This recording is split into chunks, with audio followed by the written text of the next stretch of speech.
آپ نے وہ دیکھا نہیں پیر ٹافیوں والا، وہ ٹافیوں کے اوپر بنڈل ہی بنڈل اس کے پھینک رہے ہیں، وہ بیٹھے ہیں پیر صاحب، وہ لوگ ٹافیاں پھینک رہے ہیں اس پہ،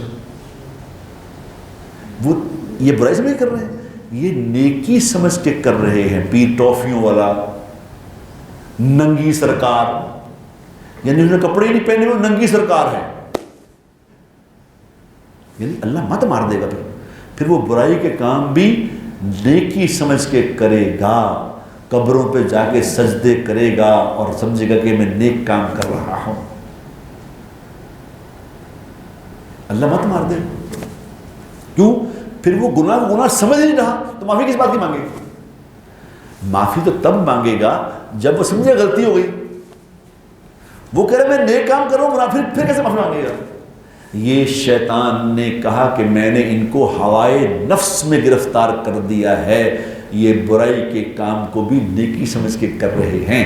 یہ حدیث میں آتا ہے کہ حدیث کا مفہوم ہے کہ شیطان یہ کہتا ہے کہ میں نے لوگوں کو گناہوں سے تباہ کیا اور لوگوں نے مجھے لا الہ الا اللہ اور استغفار سے تباہ کر دیا۔